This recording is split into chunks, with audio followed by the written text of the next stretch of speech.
Сәлем достар, қайта көріскенімізге қуаныштымын. Сіздермен бірге мамандық таңдау мектебі. Бүгін Қазақстандағы ең қауіпті деген топ 3 мамандықты айтатын боламыз. Сол үшін видеоны соңына дейін қараңыздар. 2-3 ғасыр бұрынғы қауіпті деген мамандықтарды қазіргі таңда көптеген машиналар, техникалар, жалпы станоктар немесе гаджеттар жасап жатады. Бірақ әлі күнге дейін адамның өзі жасау керек мамандықтарда болады. Соның бірі жалпы Қазақстан бойынша да, әлем бойынша да қауіпті мамандықтардың қатарына кіретін мамандық ол шахтер десек те болады. Шахтер деген кезде біз тек қана жер астынан көмірді алатын маман деп ойлауымыз мүмкін, бірақ негізі шахтерлар тек қана көмірді емес, одан бөлек кешендерден руда, темір, алтын, мыс деген секілді пайдалы қазбаларды табатын және де алатын мамандарды айтамыз. Және де олар жер астында жұмыс жасаған соң өкінішке орай көптеген физикалық тұрғыдан қауіп төнеді және де жалпы денсаулықтарына да әсер ететін елеулі факторлар да болады. Сол себепті де бұл мамандықтарға қандай қауіп төнетінін айтып кетейік. Біріншісі адамға әсер ететін физикалық қауіп. Негізі шахтерлар айтып кеткенде жердің астында көптеген тереңдікте жұмыс жасайтын болғандықтан оларға жер сілкінісі, жер дірілі деген секілді өте үлкен қауіп төнеді. Одан бөлек олар көптеген техникалармен жұмыс жасайтын болғандықтан техниканың жұмыс жасамай қалуы немесе техниканың құлап кетуі, қимылдауы деген секілді нәрселердің әсерінен адамдар өте қатты қауіп төніп, жалпы денесін зақымдап, кей жағдайда өліп кететін жағдайларда да болады. Сол себепті де бұл жағынан өте үлкен қауіп төнеді. Және де одан бөлек ол жерлерде, яғни шахталарда өте қатты шу болғандықтан негізгі адамдардың құлақтарына, есту қабілеттеріне де қосымша белгілі бір қауіп төнеді. Енді қатты естімей қалмаса да белгілі бір жағдайда естімеу қаупі де бар. Одан бөлек шахтерлардың денсаулығына әсер ететін факторлардың бірі ол жердің қысымы, яғни сол жерде өте қатты қысым болады, жалпы өте төмен температура болуы мүмкін, немесе өте жоғарғы температурада жұмыс жасауы мүмкін, иондаушы сәулелерде адамның ағзасына әсер етуі мүмкін. Яғни жалпы шахтер болған кезде сіздер, егер де осы жұмысқа қызықсаңыздар, сіздерге әсер ететін өте көп факторлар бар екенін ескерте кетейін. Және де шахтерларда жиі кездесетін аурулардың бірі ол силикоз ауруы. Силикоз ауруы деген не және де ол қандай?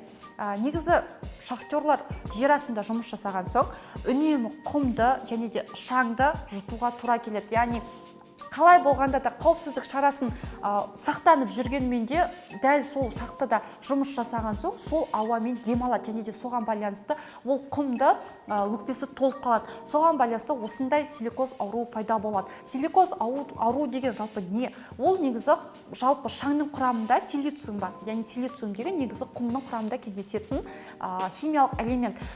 Силициум диоксиді осы шаңның құрамында өте көп мөлшерде кездескен соң және оны шахтерлар үнемі жұтқан соң ол бірден пайда болмайды. Ол біраз уақыттан бері, яғни жылдардан кейін біртіндеп уақыт өте келетін пайда болатын ауру. Яғни ол үнемі шаңды жұтқан соң өкпесі толып силикоз ауруына пайда болады және де ол силикоздан кейін егер де емделмесе, қаралмаса, ол жалпы бронхитке, одан кейін туберкулез ауруына да шалдығып қалуы мүмкін. Сол үшін егер де сіз шахтер болғыңыз келсе, алдын ала осындай қауіптер төнетінін және де осындай қауіптерге дайын болуыңыз керек болады.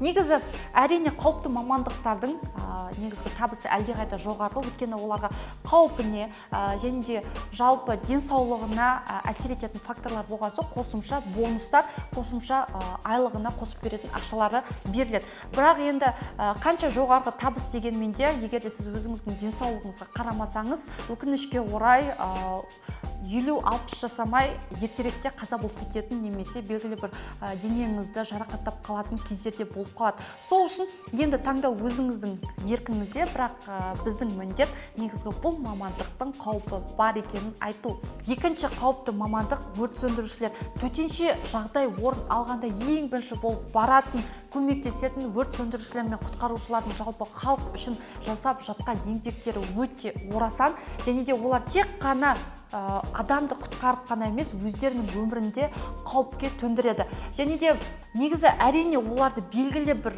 білім, белгілі бір тәжірибеден өтіп шығады, бірақ соның өзінде де қанша қауіпсіздік шараларын білгенімен де, онымен тәжірибе жинағанымен де кей кезде экстремалды немесе ойламаған жағдайлар болып жатқан кезде өрт сөндірушілер және де құтқарушылар өздерінің өмірлерін ұмытып барынша бізді құтқаруға тырысады. Негізі 21 ғасырдың батырлары десек те қателеспейміз.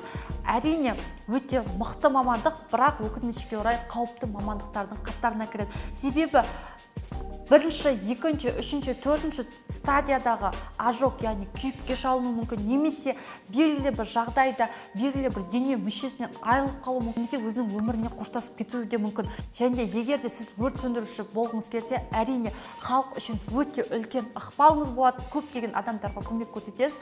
Бірақ егер де осы мамандықты таңдасаңыз, барынша сақтанып жүргеніңіз дұрыс болады. Үшінші қауіпті мамандық құрылысшылар. Не себепті құрылысшылар жалпы қауіпті мамандықтың қатарына кіреді деп айтуыңыз мүмкін? Себебі сіз көптеген видеоларда да көрген шығарсыз, жаңалықтарда да көрген шығарсыз, әртүрлі техниканың құлауының әсерінен немесе кірпіштің, бетонның құлауының әсерінен құрылыс саласында жұмыс жасап жүрген адамдар жазатайым оқиға тап болып жатады. Және де ол негізі құрылысшының да белгілі бір қауіпсіздік шарасын жалпы сақтанбағанның әсерінен де болуы мүмкін, немесе шынымен де сол жерде белгілі бір оқиғалар болуының әсерінен де болуы мүмкін. Нақты құрылыс саласында қандай мамандықтар қауіпті деп сұрауыңыз да мүмкін. Негізі биіктікте жұмыс жасайтын мамандарға өте қатты қауіпті неткен. Не себепті? Бір жағынан ол құрылыс бағыты, екінші жағынан ол биіктікте жұмыс жасайды. Және де осы екеуі қосылған кезде бір емес екі есе қауіп төнеді. Нақтырақ айтқанда шатыр салушылар, биіктікте жалпы жұмыс жасайтын құрылыс бағытындағы бригадирлер, құрылысшылар және де биіктікте электр тоғын орнататын мамандарға өте қатты қауіп төнеді екен. Егер де сіз осы құрылыс саласындағы мамандықты таңдайтын болсаңыз, қауіптікті ескеріп отырып таңдасаңыз, әрине сіз осы мамандық бойынша жақсы табыс табатын боласыз, жақсы белгілі бір карьералық өсіммен өсесіз. Басында құрылысшы боласыз, одан кейін бригадир боласыз деген секілді, одан кейін белгілі бір мықты деңгейге де өсесіз. Және де табысыңыз да жақсы болады, болашағыңыз да жақсы болады. Бірақ осындай бір кішігірім қаупі болатын ескеру керек болады. Біз Қазақстандағы ең қауіпті деген 3 мамандықты айтып түсіндірген болатынбыз. Негізі бұл қауіпті мамандықтардың тек қана бірең сараңы, одан бөлек өте көптеген қауіпті мамандықтар бар. Сонымен достар, видео ұнаса әдеттегідей достарыңызбен таратып, лайк басып, комментарийді жазуды ұмытпаңыздар.